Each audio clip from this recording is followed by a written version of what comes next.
Kindness is your greatest strength. But have you ever wondered, what if it's also your greatest weakness? What if your soft heart became the very thing that breaks you? Not because you loved wrongly, but because you kept giving in a world that only knows how to take? You think kindness makes you good, but sometimes kindness is how you disappear. You've been told your kindness is beautiful, that your softness is a virtue, that your ability to forgive, to understand, to nurture is what makes you rare. And maybe that's true. But there comes a quiet moment in life when you begin to realize that even light can blind you if it shines in the wrong direction. That even the heart that means well can exhaust itself by beating too loudly for those who were never listening. Kindness is sacred, yes, but when it is unguarded, it becomes a slow disappearance. You don't even notice it at first. You think you're helping. You think you're doing what's right. You tell yourself, this is love, this is patience, this is goodness. Yet deep inside, something begins to fade. The more you give, the more you're emptied. The more you try to be the peacekeeper, the more you lose your own peace. And one morning, you wake up realizing the person you once were is no longer here. You smiled too long through the ache. You've bent too far to keep everyone else standing. That's how the kind woman disappears. Not in one dramatic moment, but little by little, piece by piece, in every silence that swallowed her truth, in every apology that wasn't hers to make, in every time she put others before herself and called it compassion. What she thought was goodness was often just exhaustion dressed in grace. She doesn't mean to vanish. It happens quietly, like a candle slowly burning down in a room where no one's paying attention. And that's the tragedy, isn't it? That kindness, when misunderstood, becomes self-erasure, because when you are constantly adjusting your light to make others comfortable, you stop realizing that you are meant to shine, not to dim. There's a difference between giving love and giving yourself away. One nourishes both hearts, the other drains one dry. The kind woman often confuses the two, believing that her worth comes from how much she endures. She becomes the listener, the healer, the rescuer, but never the one rescued. She builds everyone else's world while her own begins to crumble, and the world praises her for it, calls her strong, selfless, admirable. But deep within her chest, a quiet whisper says, "But what about me?" And when she dares to ask that question, not out loud, but deep within the soul, something begins to shift. It's not rebellion, it's awakening. The realization that being endlessly kind isn't always love. Sometimes it's fear, fear of being disliked, fear of being misunderstood, fear of not being needed. She realizes that her smile was sometimes a mask to hide her exhaustion, that her silence wasn't peace, it was survival. And that's when the story begins to change, because there is a moment in every woman's life when she grows tired of disappearing. She stops mistaking her softness for weakness. She begins to see that being kind doesn't mean being available to everyone, that love without boundaries isn't love, it's surrender. She starts to notice how her yes has been used like currency, spent on people who never intended to give anything in return. She starts to see how being nice became a habit of self-abandonment, saying yes when her soul screamed no, laughing when she wanted to cry, pretending to be okay when she was quietly falling apart. There's something deceptive about being nice. It's not the same as being kind. Niceness is performance. Kindness is presence. Niceness is fear in disguise. The fear of rejection, of confrontation, of losing control. It's the art of smiling through discomfort. But kindness, true kindness, comes from strength. It's firm, clear and honest. It doesn't seek validation, it seeks truth. When you are too nice, you learn to silence your own needs so that others may speak freely. You agree to things that don't feel right. You tolerate what hurts just to avoid the label of difficult. You become the keeper of peace that doesn't really exist. A fragile illusion of harmony that costs you your authenticity. And that's the dangerous thing. The world loves a woman who is agreeable, but it rarely celebrates the woman who says, This is not okay. The nice woman walks through life carrying invisible chains, the kind she forged herself through every moment of self-denial. She believes that keeping everyone happy is love, when in truth it's imprisonment. Because peace, built on pretending, isn't peace at all. It's self-betrayal wearing the mask of virtue. And when she starts to see that, something inside her begins to tremble, not with fear, but with recognition. She begins to see how her voice, once silenced for safety, has been waiting to be heard. She realizes that saying no is not rejection, it's self-respect. That setting boundaries doesn't make her cold, it makes her whole. No, such a small word, such enormous freedom. No, to being drained by those who only take. No, to being guilted for needing space. No, to relationships that require your suffering to survive. Every no becomes a sacred act of self-remembrance. Every no echoes through her spirit like a song of liberation. It's not anger that drives her, it's clarity. The understanding that kindness without wisdom is chaos, that love without discernment is bondage. And when she learns to say no, something miraculous happens. Her yes becomes powerful again, because now it's chosen, not forced. It's real, it carries energy, intention, and authenticity. It's not a reflex born from fear, but a decision grounded in peace. People around her might not understand this new strength. They'll say she's changed. They'll call her distant, difficult, unkind. But she will smile, not the polite hiding smile she once wore, but a calm, knowing one. Because she has learned that not everyone will understand the version of her that no longer bends. She learns that being misunderstood is a small price to pay for inner freedom. She learns that true kindness begins within. That before she can pour into others, she must first fill herself. That her peace is not selfish, it's sacred. And so she begins to live differently. She speaks slower, listens deeper, gives less often, but with more intention. Her love is no longer scattered everywhere like confetti, it's offered like a blessing, deliberate, meaningful, and strong. She realizes that her purpose was never to be liked, but to be aligned with truth, with peace, with the quiet rhythm of her own heart. This is the turning point. The moment she stops chasing harmony outside herself and begins to cultivate it within. The moment she stops asking, "Am I too much?" and begins saying, "Am I enough?" It's not an easy transformation. The old habits call out to her, the urge to overgive, to explain, to fix, but she breathes through it, remembering that healing is not about becoming someone new, but returning to who she was before the world told her she wasn't enough. Her kindness no longer hides her truth. Her no's no longer feel cruel. Her silence is no longer submission. It is strength. She is learning that love and limits can coexist. That compassion and clarity can walk side by side. That being kind doesn't mean losing your edges. It means knowing when to open your hands and when to fold them in prayer for your own peace. And in that stillness, in the space between what she gives and what she guards, she rediscovers her power, not the loud kind that needs to be seen, but the quiet, radiant power of a woman who finally remembers that she is whole. She was never meant to disappear. She was meant to rise. And she rises, not as the woman who pleases, but as the woman who lives fully. Not as the woman who gives endlessly, but as the woman who gives wisely. Not as the woman who hides behind kindness, but as the woman who has learned that the truest kindness begins with herself. And in that gentle awakening, she becomes what she was always meant to be. A living expression of grace, strength, and truth. The woman who no longer fears her own boundaries. The woman who no longer apologizes for her light. The woman who has stopped being a too kind and finally started being of real. There's a certain kind of anger that hides behind compassion. You can't see it at first. It doesn't shout, it doesn't break things.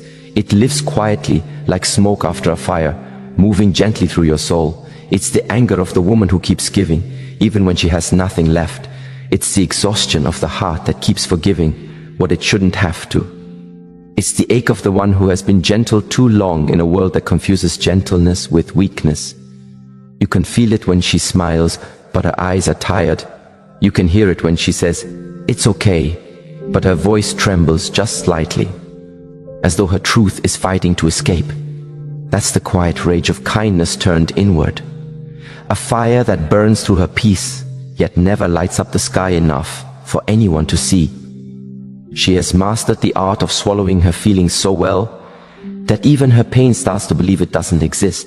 But the body remembers, the soul remembers, and every time she chooses silence over honesty, every time she says yes when her spirit screams no, she buries herself a little deeper beneath the weight of being good.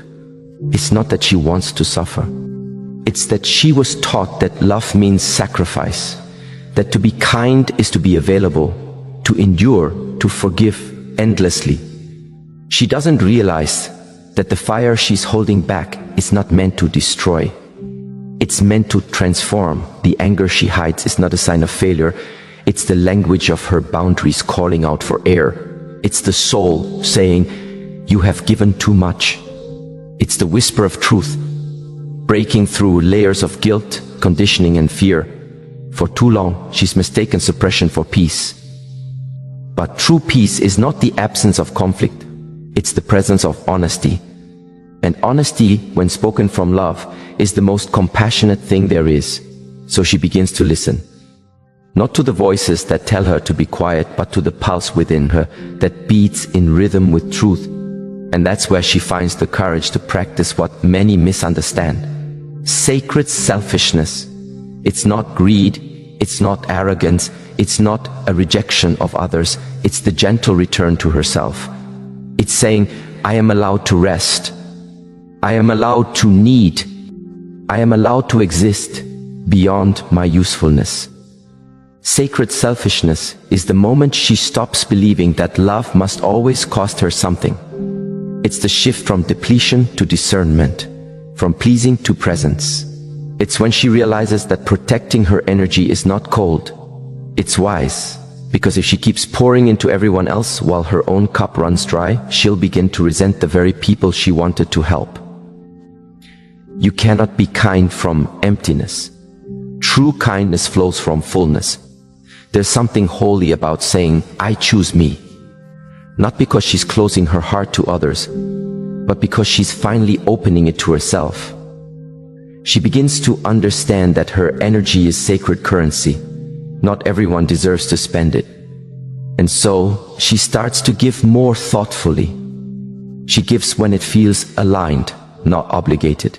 She gives when it feels expansive, not draining. She learns that love, to be real, must be reciprocal. That mutual respect is the foundation of emotional health.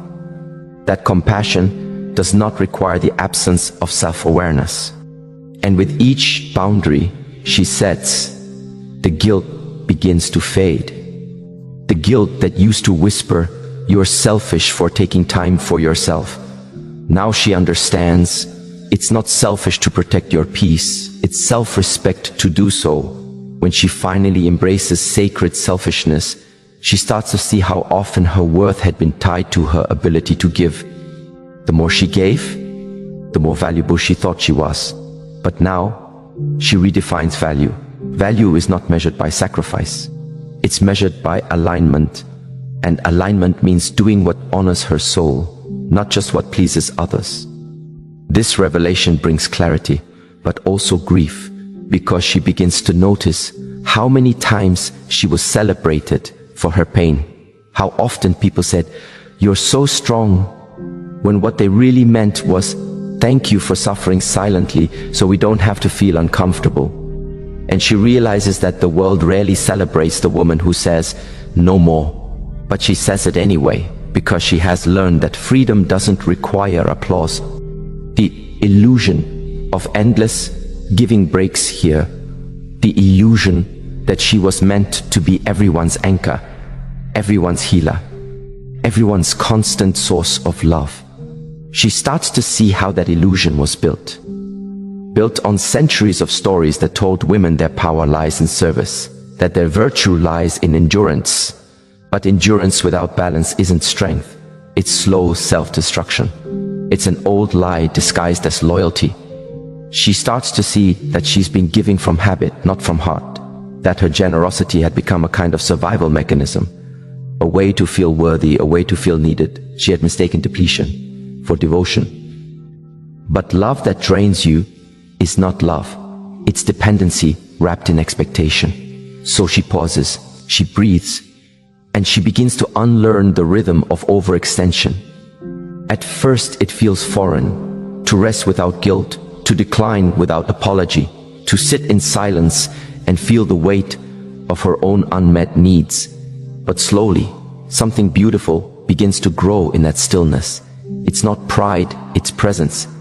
It's the sacred knowing that she was never meant to save everyone. She was meant to save herself, so that her presence could truly bless others. The world will try to pull her back, of course. They'll say, "You've changed." And she'll smile softly because yes, she has. She's learned that love is not measured by how much you lose yourself for it, but by how much truth remains when you give it. And here, in this quiet maturity, she begins to build a new rhythm. She no longer rushes to fix everything. She no longer pours from an empty soul. Instead, she learns to give from overflow. The kind of giving that feels like joy, not duty. She starts to look at her reflection and finally sees the woman behind the exhaustion, the one she left waiting somewhere between her acts of service and her tears at night. And she whispers to her, "I remember you. I'm sorry I left you waiting so long." That's when the healing begins. The slow return to herself, one breath, one boundary, one truth at a time. No longer the endless giver, no longer the selfless savior, but the balanced, radiant, awakened woman who knows that she deserves the same tenderness she gives away. She moves differently now. Her presence no longer seeks to prove, but to be. Her eyes no longer search for validation, they rest in awareness.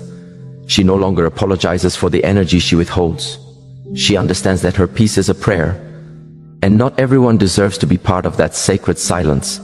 There's a quiet confidence in this new chapter of her life. She doesn't boast about her strength.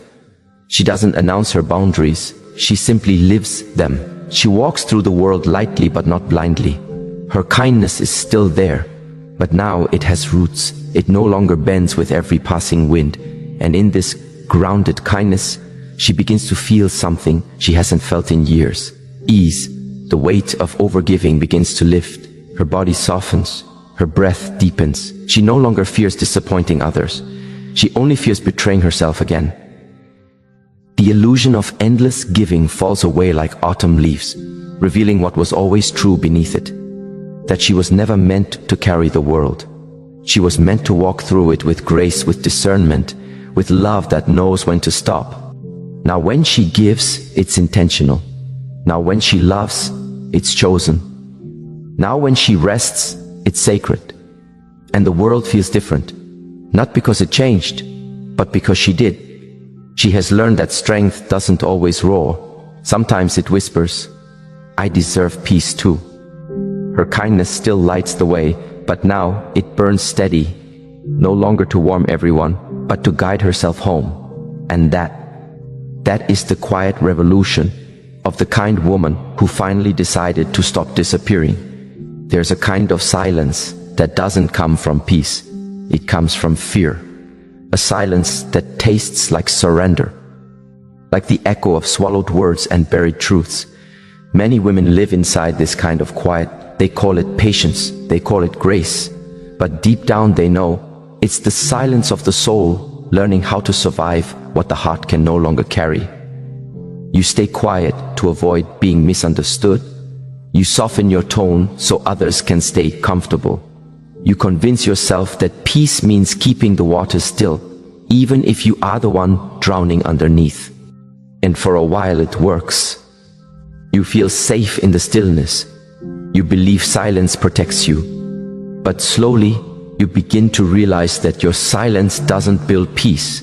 It teaches others how to ignore your pain. Because every time you swallow your truth, someone learns that your